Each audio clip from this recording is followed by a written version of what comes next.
Man Week. We're here with a special guest, my brother. So we're going to be doing a little welding project. It's not going to take very long. If you got any amount of skill at all, you should be able to do it pretty easy. My name is Blake, and I'm a man. I'm going to show you how to weld now. First, on a mitered connection, bevel and butt seam.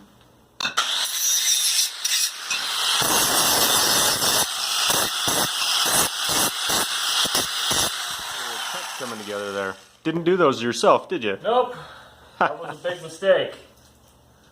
Now, I don't have what I want.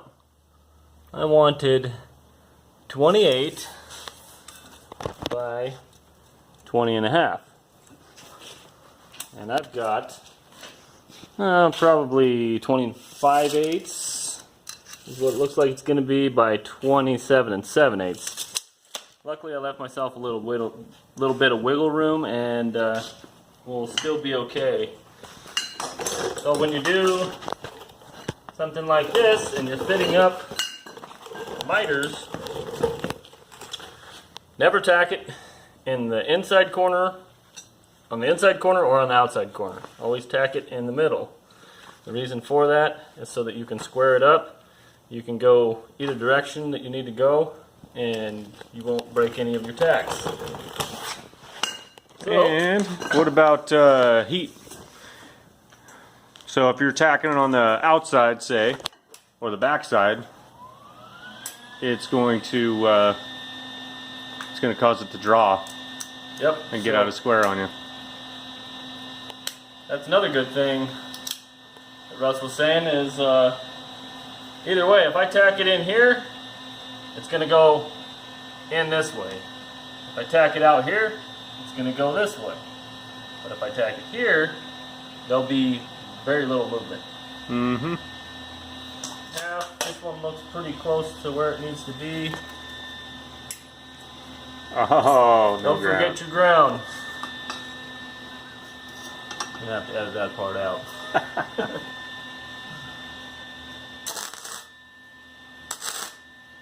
Just little tacks.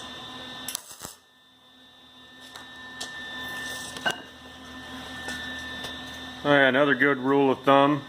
Remember, safety third. So at least wear safety glasses like Blake's wearing. You should be wearing a welding hood. If you've never had pepper spray in your eyes, you'll know kind of what that feels like when you get flash burn on your eyeballs. So turn your face away at least while you're tacking. You should be wearing a welding hood while you're tacking, but who has time for that? I don't. Me neither.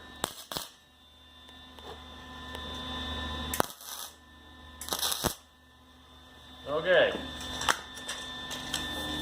Now we have 27 and 7/8 by 20 and 9/16. That is close enough for what I'm going for. Now I'm going to cross square it. So I'm going to pull my measurement from this corner to this corner, and I'm going to check the opposite direction and see what I have.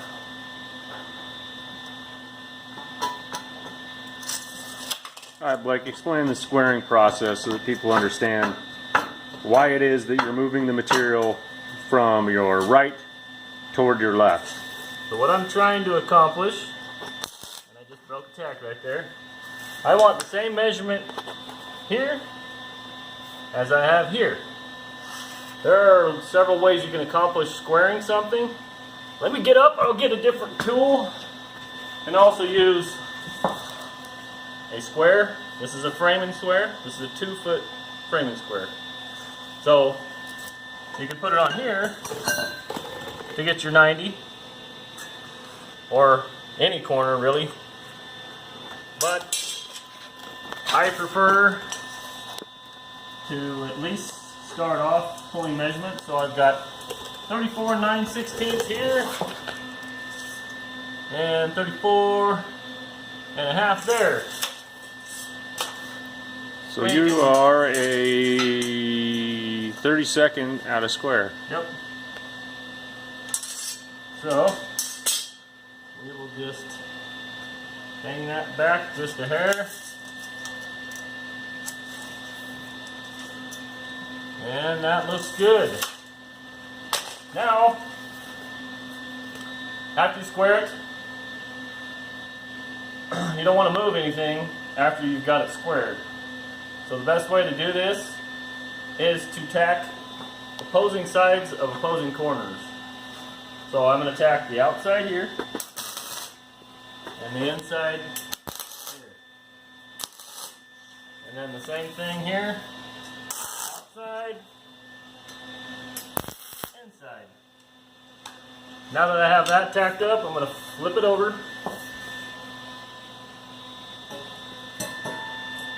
And secure it a little bit better.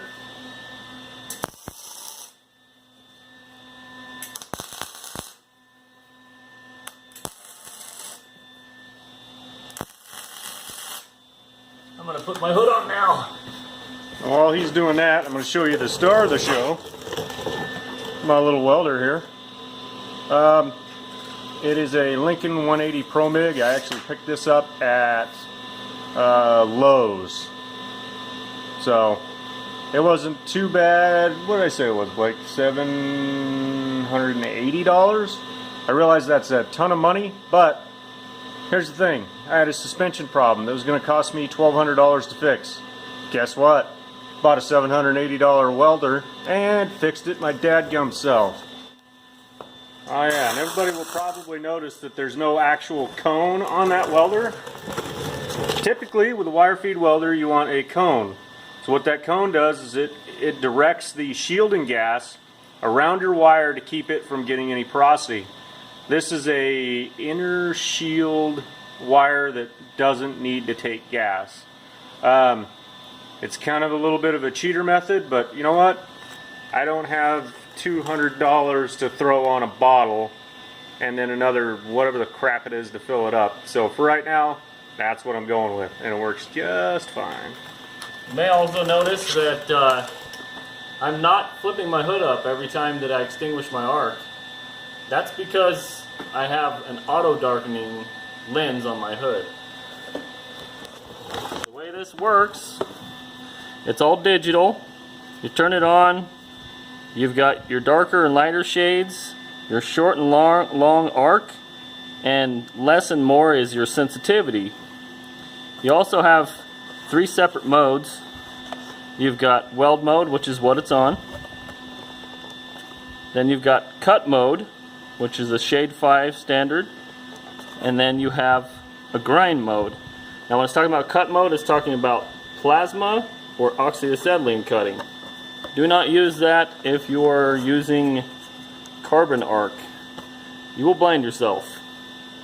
Also, don't forget to turn it on when you go to start welding, because that'll hurt too. Let's see if the welder's set up properly, eh? Let's take a look. Sounds like it. It sounded good when we were tacking.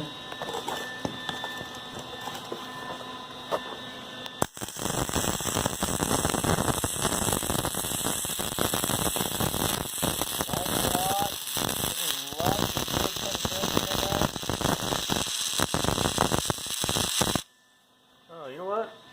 I should probably be welding my welding hood. 1 second. Let me get this.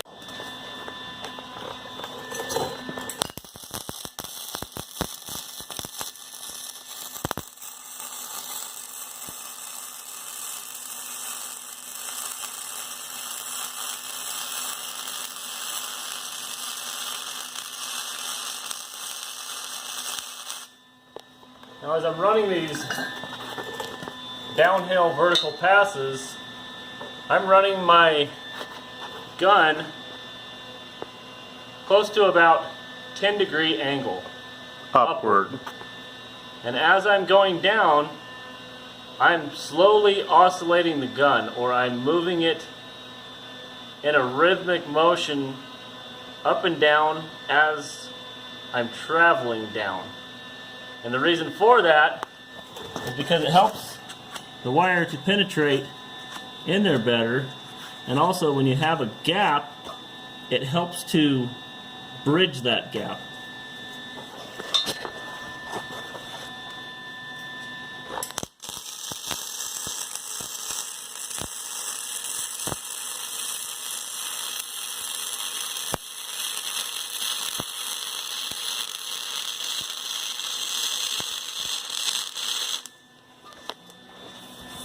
Ah, you don't have any more corners left. Dang it. Do you want to weld one? I wanted to do one. Weld an outside corner. Alright, fine. Or anything. Remember what we talked about? Safety third? Don't do this in shorts like a moron. But, yeah, I know. I couldn't let him have all the fun. So I decided I'm at least going to do one weld. It is my welder. Let's giddy up. Russ also taught me pretty much everything I know about welding. Alright, beat that sucker. Alright, let's see if we can get a good close-up of Blake's beautiful welds.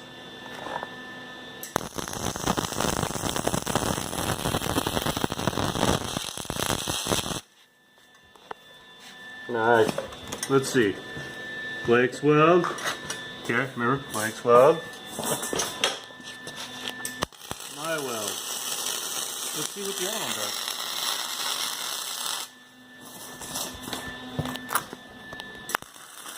I think Blake's trying a little harder.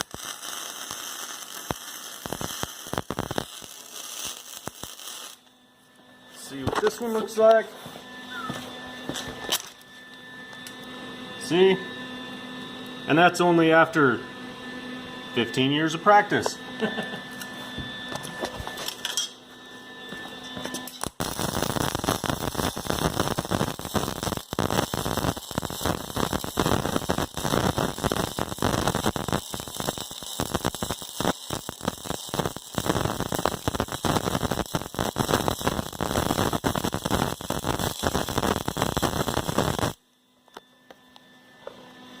Alright, so Blake, why did you push the weld instead of pull? Explain that. If I'm pushing, then I can control the puddle a lot better because I can see it better.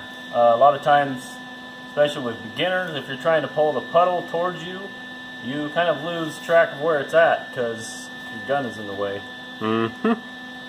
Also, it's easier to stay out of the weld plume of smoke if you're pushing it away from yourself. Nice.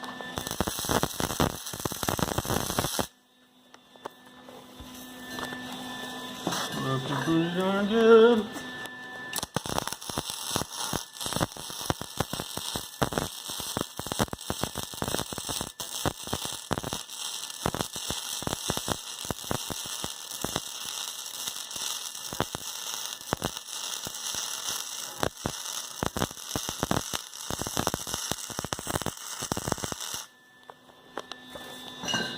Oh yeah, by the way, if you buy a $100 Harbor Freight welder, you are not going to get welds that look like this.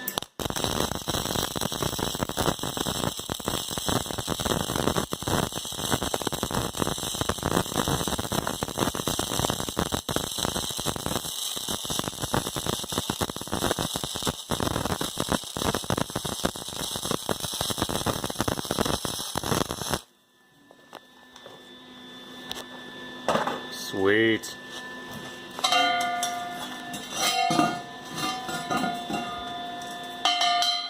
Remember to weld your other side.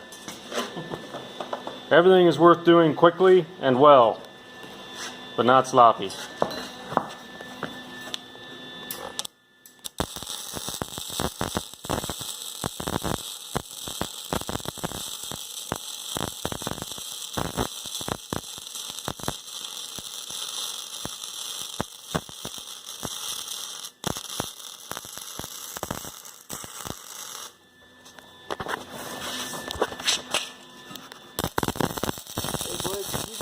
Grind your weld, what are you? Not a welder, you're a grinder. Not a welder, you're a grinder.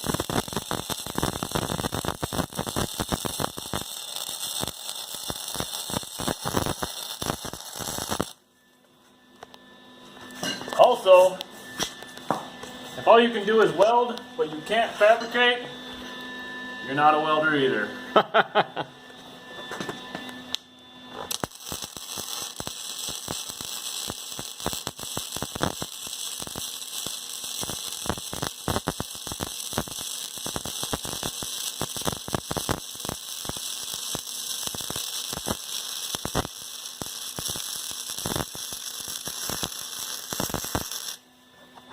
Well, it is true.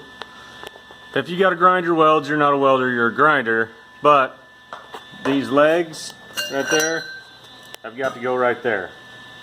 So, got to grind them off. So, if you're kind of, I don't know, type A type personality, and you want all your stuff to look good, you might pick the side that has the worst looking welds. Which in Blake's case, it'd be pretty hard to choose. So, if you don't suck, just do whatever side you just finished on, grind them off, weld your legs on. Grind mode. Grind mode.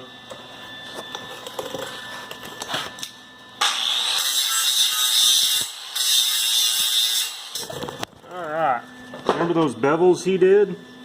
If there was no bevel, and you just welded that and ground everything off, you no longer have a weld. So this has actually got full penetration through there. It's like solid steel now. So, checking to make sure his legs are square.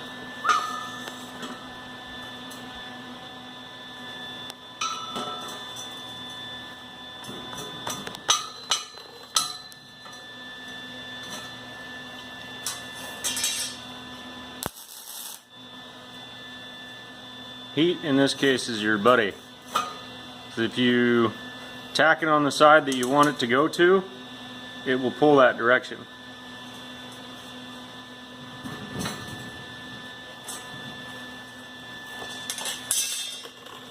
And it's just gonna square the rest of the legs. Blake's going around beefing up his tacks. That's one way to do it.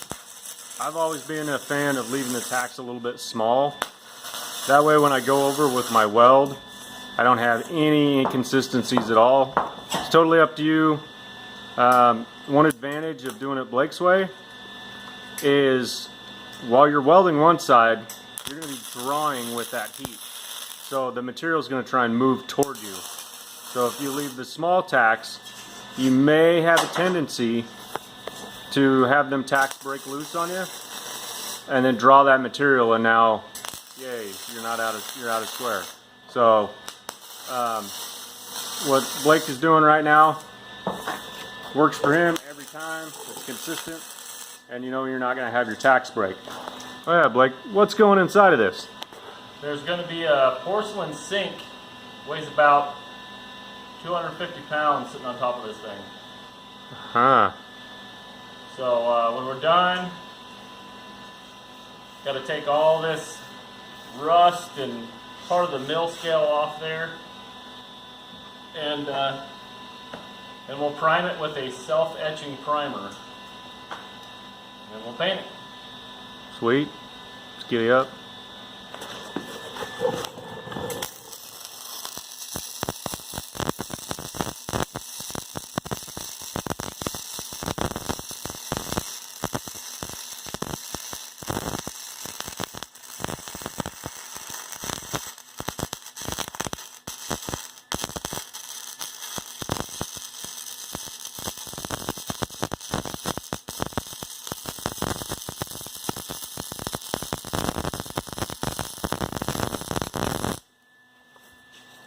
I knew he was going to do that.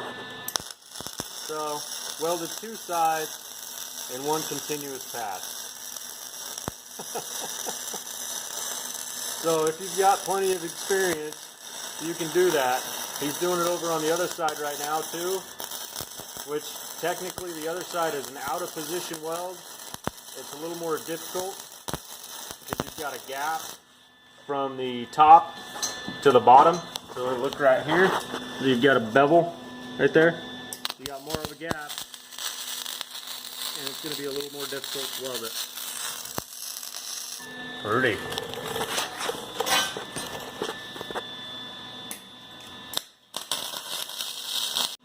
So speaking of out of position welds, so we had the weld on the outside.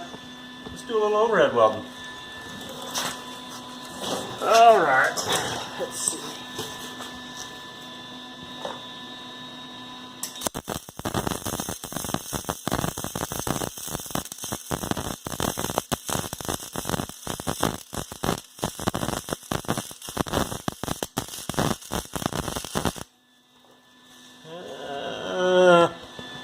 Not the greatest, dang it. Blake's probably better than me at this. Let's see how it goes. My weld, as you can see, did not turn out so freaking hot. Go ahead, Blake.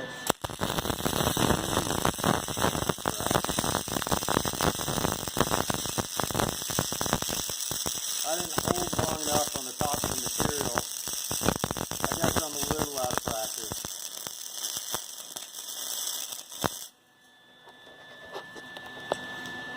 Better. Dang it. Now Blake is knocking all the mill scale off so that you can actually paint. He's not grinding the nails, he's just standing over the top of it.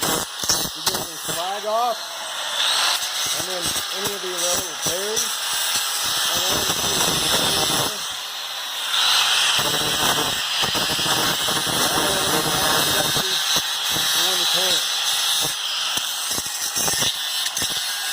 How long do you think we worked on that project? 45 minutes.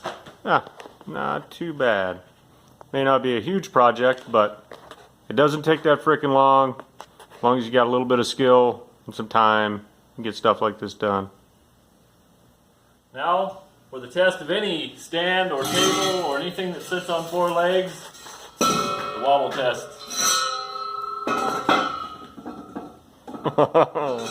Just, oh, you had it, you didn't have it in line with the concrete, huh? Nope.